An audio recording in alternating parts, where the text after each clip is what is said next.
बच्चों, आज हम लोग व्याकरण के एक महत्वपूर्ण टॉपिक को पढ़ेंगे और आपके टॉपिक का नाम है वर्णों के उच्चारण स्थान। आपके टॉपिक का क्या नाम है? तो वर्णों के उच्चारण स्थान और उनके नाम निम्नलिखित तालिका के द्वारा समझेंगे।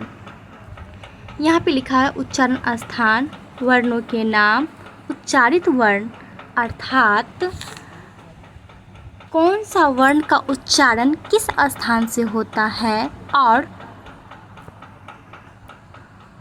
उस पर आज मैं चर्चा करूंगी। जैसे कि अगर मैं बात करूं अ, देख रहे हैं यहाँ पे अ लिखा हुआ है अ, तो अ का उच्चारण स्थान कहाँ से होता है, यानी कि अ कहाँ से उच्चारित किया जाता है। यहाँ देख रहे हैं उच्चारित लिखा है, उच्चारित वर्ण अ कहाँ से उच्चारित किया जाता है, तो अ जैसे कि कंठ से। देख रहे हैं यहाँ पे उच्चारण स्थान लिखा हुआ है अ कंठ से बोला जाता है। कहाँ से बोला जाता है?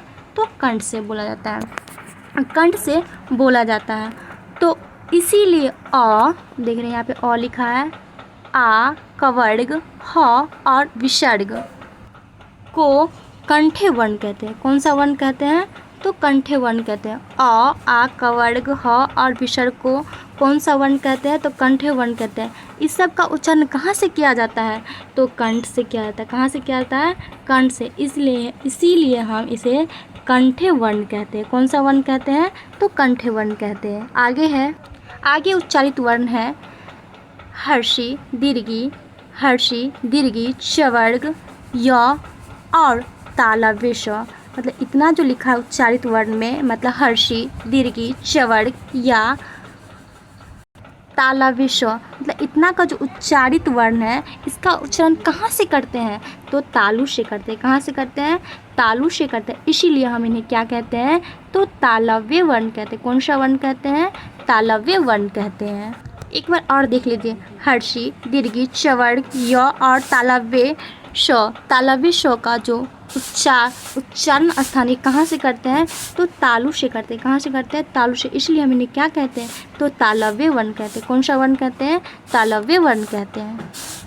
तो इसी तरह से हम जितने भी स्वर और व्यंजन हैं सभी के बारे में पढ़ेंगे। आप लोग ध्यानपूर्वक देखिए और ये चीज़ जो मैं पढ़ा रही हूँ ये मैट्रिक, इंटर, बीए या कोई भी प्रतियोगिता परीक्षा के लिए अत्यंत महत्वपूर्ण टॉपिक है। आगे उच्चारित वर्ण में है री, देख रहे हैं यहाँ, फिर आगे लिखा है टवर्ग, र, मूर्धन्य। मतलब इतना चीज़ को जो उच्चारित स्थान है, मतलब री का टवर्ग, र, मूर्धन्य, इसका हम उच्चारण स्थान कहाँ से करते हैं? तो मूर्धा से करते हैं। कहाँ से करते हैं? तो मूर्धा से करते हैं। इसीलिए हम इन्हें मूर्धन्य वर्ण कहते हैं। कौन सा वर्ण कहते हैं? मूर्धन्य वर्ण कहते हैं। री, टवर्ग, र और मूर्धन्य का उच्चारण स्थान कहाँ से होता है? तो मूर्धा से होता है। इसीलिए हम इन्हें क्या करते हैं? तो मूर्धन्य वर्ण कहते हैं। आगे चलते हैं। आगे देख रहे हैं आप तवर्ग, ल और दंत स। तवर्ग, ल और दंत स का उच्चारण कहाँ से करते हैं? तो दंत से करते हैं। कहाँ से करते हैं? दंत से। इसीलिए हम इन्हें क्या कहते हैं? तो दंते वर्ण कहते हैं। कौन सा वर्ण कहते हैं? दंते वर्ण। यानी कि तवर्ग, ल और दंत स का उच्चारण पूछे कि कहाँ से होता है? तो दंत से करते हैं। और इन्हें हम क्या कहते हैं? तो इन्हें हम दंते वर्ण कहते हैं। आगा है हर्षु, दुर्गु और पवर्ग का उच्चारण स्थान कहाँ से करते हैं? तो ओष्ठ से करते हैं। कहाँ से करते हैं? ओष्ठ से। ओष्ठ से हम क्या क्या चीज़ का उच्चारित वर्ण करते हैं? यानी कि हर्षु का करते हैं। हर्षु, दुर्गु और पवर्ग का उच्चारण स्थान कहाँ से होता है? तो ओष्ठ से होता है।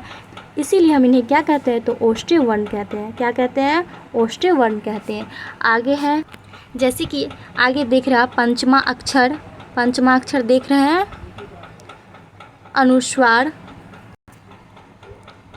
और चंद्रबिंदु यानी कि पंचमा अक्षर अनुस्वार और चंद्रबिंदु का उच्चारण स्थान हम कहाँ से करते हैं? तो नासिक और मुख से करते हैं। कहाँ से करते हैं?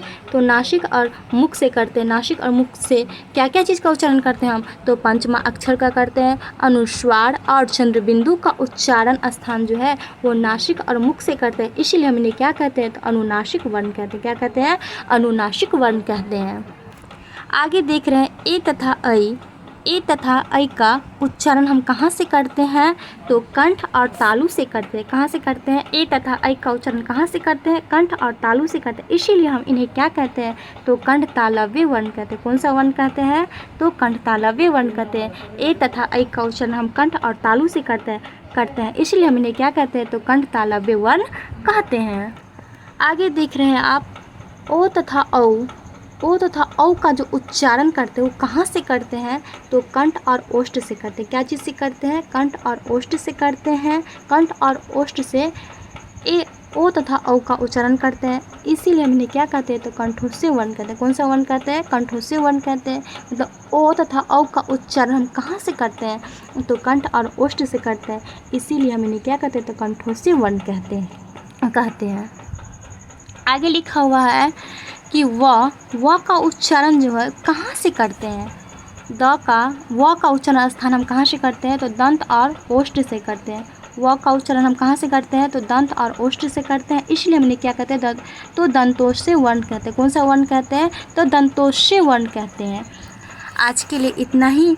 वीडियो पसंद आए हो आपको तो लाइक शेयर सब्सक्राइब अवश्य कीजिएगा। मिलते हैं अगली वीडियो में, तब तक के लिए बहुत बहुत धन्यवाद।